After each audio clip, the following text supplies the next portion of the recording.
किसानों और पशुपालकों के लिए आज की खबर बेहद खास है क्योंकि अब राज्य में पशुपालन को मिलने वाला है नया सहारा। और ये सहारा सिर्फ योजनाओं तक सीमित नहीं रहेगा बल्कि सीधे किसानों की आमदनी बढ़ाने से जुड़ा होगा। नमस्कार, मैं दिव्या और आप देख रहे हैं आरएन टीवी कृषि का नया शो पशुपालन शक्ति। सरकार ने डेयरी, बकरी पालन और सुअर पालन को मजबूत बनाने के लिए कई बड़े कदम उठाने की तैयारी शुरू कर दी है। अगर ये योजनाएं जमीन पर सही तरीके से लागू होती हैं, तो आने वाले समय में गांव-गांव में पशुपालन कमाई का सबसे मजबूत जरिया बन सकता है। बकरी पालन में बड़ा बदलाव।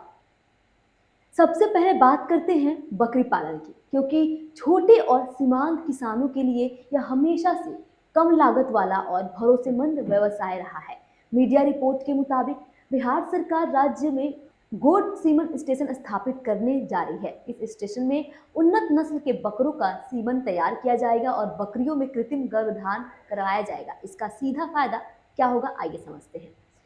बेहतर नस्ल के बच्चे पैदा होंगे, बच्चे तेजी से बढ़ेंगे और ज्यादा वजन के होंगे। मांस उत्पादन बढ़ेगा, बाजार में अच्छी कीमत में मिलेगी, यानी कि वही किसान जो पहले कम कमाई कर पाते थे अब कम खर्च में ज्यादा मुनाफा कमा सकेंगे। दूसरा, सुअर पालन को मिलेगा नया बढ़ावा।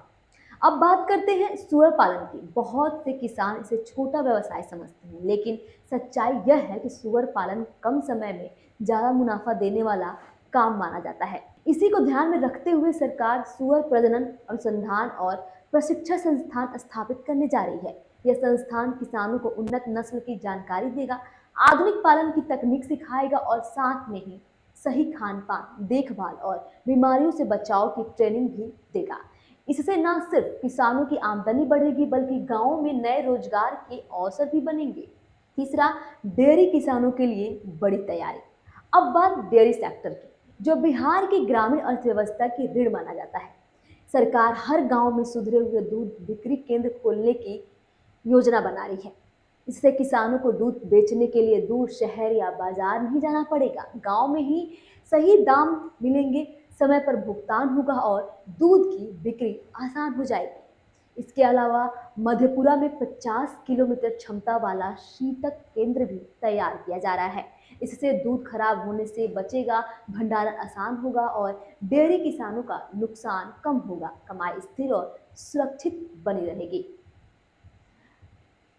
अब बात करते हैं पशुओं की सेहत पर खास ध्यान पशुपालन में सबसे बड़ी चुनौती होती है। पशुओं की बीमारी। अगर पशु बीमार पड़ जाए तो दूध उत्पादन घट जाता है और किसान को भारी नुकसान उठाना पड़ता है। इसी समस्या को दूर करने के लिए राज्य में वन हेल्थ प्लेटफॉर्म स्थापित किया जाएगा। इसके जरिए जांच और इलाज आसान होगा। ब्रुसेलोसिस और तपेदिक जैसी बीमारियों की पहचान और उपचार समय पर हो सकेगा। जब पशु स्वस्थ होंगे तो उत्पादन बढ़ेगा और किसानों की आमदनी भी दोगुनी होने की राह पर आगे बढ़ेगी। अब बात करते हैं ग्रामीण अर्थव्यवस्था को नई ताकत को लेकर। अगर इन सभी योजनाओं को एक साथ देखें तो साफ समझ आता है कि सरकार का फोकस सिर्फ पशुपालन बढ़ाने पर नहीं बल्कि गांव की पूरी अर्थव्यवस्था को मजबूत करने पर भी है। किसानों की आय बढ़ेगी, गांव में रोजगार बनेगा, दूध और मांस उत्पादन बढ़ेगा और बाजार से सीधा जुड़ाव होगा। अब सबसे बड़ा सवाल आपसे ये है, क्या आपके गांव में पशुपालन से अच्छी कमाई हो रही है? और अगर नहीं, तो क्या आप बकरी, सुअर या डेयरी पालन शुरू करना चाहेंगे? आप अपनी राय कमेंट बॉक्स में आकर जरूर बताएं। वीडियो पसंद आया हो तो लाइक, शेयर और सब्सक्राइब करना ना भूलें। खेती और किसानी और पशुपालन से जुड़े हर अपडेट खबर देखने के लिए आरएन टीवी कृषि को फॉलो करना ना भूलें।